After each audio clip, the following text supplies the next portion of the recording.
Assalamualaikum warahmatullahi wabarakatuh. Berjumpa kembali bersama Kak Ardi dalam channel Kak Ardi Sang Pembelajar. Pada video kali ini kita akan mempelajari materi tentang akidah akhlak, khususnya untuk madrasah ibtidaiyah. Sebelum kita mengawali pembelajaran kita kali ini, sama-sama kita awali terlebih dahulu dengan berdoa. Mudah-mudahan apa yang kita pelajari Allah permudah dan juga Allah memberikan pemahaman yang terbaik untuk kita. Berdoa dimulai. Bismillahirrahmanirrahim. Rabbi zidni ilman warzuqni fahman. Ya Allah, tambahkanlah ilmuku dan berikanlah aku rezeki serta kefahaman yang baik. Amin. Langsung saja kita masuk ke pembahasannya. Selamat menyaksikan. Pada kesempatan kali ini kita akan mempelajari tentang menjauhi akhlak tercela. Yang pertama kita pelajari ialah sifat pemarah. Ya, manusia pada dasarnya ya, ketika dia disinggung ataupun dia merasa tidak nyaman, dia akan marah. Baik kepada teman, kepada saudaranya, maupun kepada orang tuanya sekalipun. Bahkan gurunya pun bisa menyebabkan dia marah. Nah, marah dalam pandangan Islam ya merupakan sifat atau akhlak yang kurang baik. Ya, walaupun secara manusiawi memang diperkenankan manusia marah. Ya, dan marah pun ada juga yang diperbolehkan dalam Islam, yaitu ketika kita marah ya, ketika agama kita dihina atau orang tua kita dihina atau ada teman kita yang ditindas oleh orang lain. Gitu ya, jadi kita boleh marah dalam hal-hal tersebut, selebihnya tidak boleh. Bahkan dalam sebuah hadis Rasulullah SAW bersabda, orang kuat bukanlah yang mampu mengalahkan musuh, tetapi yang mampu mengendalikan diri ketika marah. Oleh karena itu ya, kita harus bisa menahan diri dari sifat pemarah ini. Nah, biasanya ada beberapa sebab nih yang bisa menyebabkan kita marah. Yang pertama ialah ketika kita bercanda secara berlebihan. Nah, itu kadang-kadang bisa membuat teman kita marah gitu. Atau yang kedua, kita bersikap sombong dan kita memandang rendah orang lain. Ya. Biasanya sombong itu akan merendahkan orang lain. Ya, menganggap dirinya hebat, orang lain tidak ada apa-apanya. Dan yang ketiga ialah ketika kita berdebat gitu ya tentang ilmu. Ya, sehingga berubah menjadi pertengkaran. Nah, begitulah beberapa sebab ya yang menyebabkan pertengkaran atau orang menjadi marah. Ya, dalam hadis Rasulullah SAW mengatakan ya, la taghdab walakal jannah. Janganlah engkau marah, bagimu surga. Oleh karena itu, untuk menghindari marah tersebut ya, ada beberapa hal yang bisa kita lakukan. Yang pertama ialah kita harus berwudu. Nah, wudu ini ya bisa ini ya menahan amarah, karena marah ini sebenarnya sifatnya ini berasal dari setan, dan setan ini merupakan ciptaan Allah yang terbuat dari api. Dengan air wudu insya Allah ya itu akan meredamkan. Lalu yang kedua yaitu memperbanyak zikir ya. Jadi zikir itu tidak hanya diucapkan ketika selesai sholat saja, tetapi ya ketika kita marah pun kita bisa berzikir mengingat Allah, maka mudah-mudahan amarah kita pun akan mereda. Lalu yang ketiga ya, kita bisa membaca ta'awuz.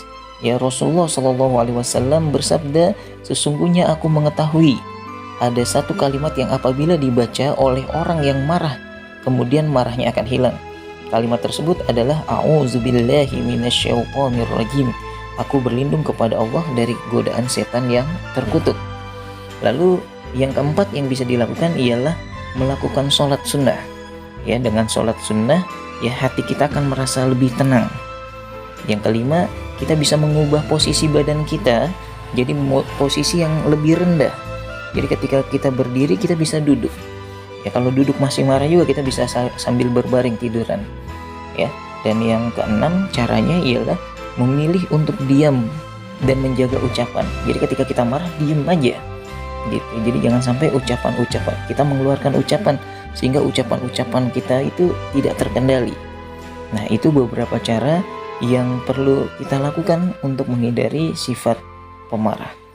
Yang kedua yaitu perbuatan fasik. Apa itu perbuatan fasik? Ya, fasik itu ialah kita melakukan suatu perbuatan dosa, ya, yang kita tahu bahwa perbuatan tersebut ialah dosa. Jadi kita sengaja melakukannya. Kita tahu misalkan sholat itu wajib, tapi kita tidak merasa berdosa tuh ketika kita meninggalkannya. Misalkan ketika kita sholat subuh, ya, subuhnya kita kesiangan, lalu kita tidak mengerjakan sholat subuh tersebut. Hati-hati, ya, karena itu kata Allah, kita termasuk perbuatan fasik. Ya, kita tahu tentang suatu ilmu agama, yaitu sholat itu wajib, ya, yang 5 waktu, tapi kita meninggalkan begitu saja tanpa tidak merasa berdosa, gitu. Jadi suatu hal yang biasa-biasa saja, padahal ya perbuatan tersebut merupakan perbuatan fasik. Ya, jadi perbuatan fasik itu ya hampir sama, ya, orang-orang fasik ini hampir sama dengan orang-orang munafik, ya. Jadi sekali lagi jangan sampai kita menjadi orang-orang yang fasik tersebut. Kita memiliki sifat fasik.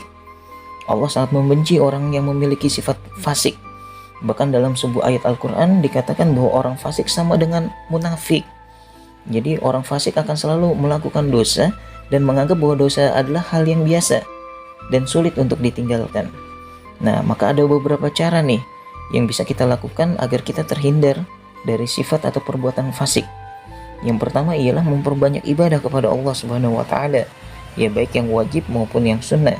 Yang kedua, banyak bergaul dengan orang-orang yang soleh. Yang ketiga, menghindari bergaul dengan orang-orang fasik. Jadi kalau misalkan ada teman yang suka meninggalkan sholat dan dia biasa saja, tidak apa, kita tidak bergaul dengan dia, karena ketika kita bergaul dengan dia kita akan terbawa, ya. Lalu yang keempat, ya, mengingat kebencian Allah kepada orang-orang yang fasik. Allah benci banget gitu sama orang-orang yang fasik, gitu. Kita ingat tuh, ya. Jadi kita harus ingat banget, ya, Allah membenci tuh orang-orang fasik.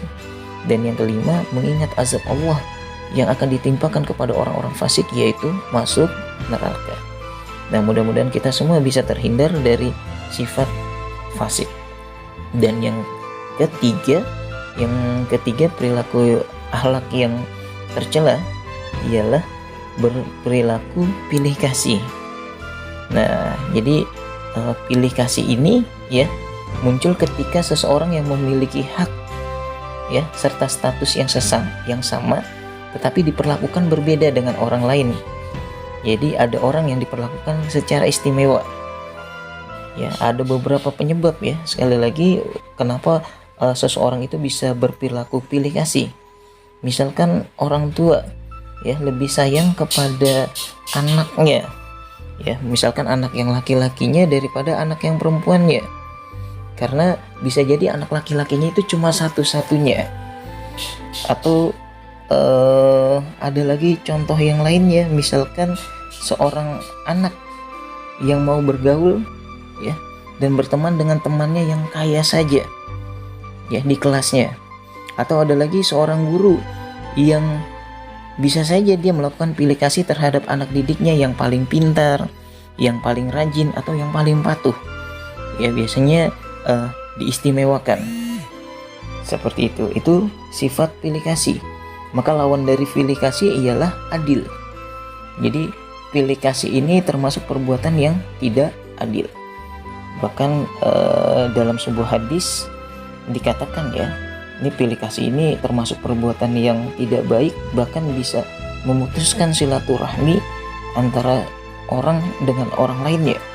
Bahkan orang bisa saling membenci gara-gara pilih kasih. Maka dalam sebuah hadis dikatakan tidak ada dosa yang lebih pantas disegerakan balasannya bagi pelakunya di dunia bersama dosa yang disimpan untuknya di akhirat daripada zalim dan memutuskan silaturahmi. Ya, jadi perbuatan dari pilih kasih ini, ya, bisa menimbulkan ya, putusnya silaturahmi antara seseorang dengan orang lain, karena dia merasa dirinya tidak begitu diperhatikan sementara orang lain sangat diperhatikan dan diistimewakan. Itu saja materi pada kali ini. Kurang lebihnya kakak mohon maaf, mudah-mudahan bermanfaat buat kalian dan bisa kalian laksanakan, terapkan dalam kehidupan sehari-hari. Terima kasih. Assalamualaikum warahmatullahi wabarakatuh.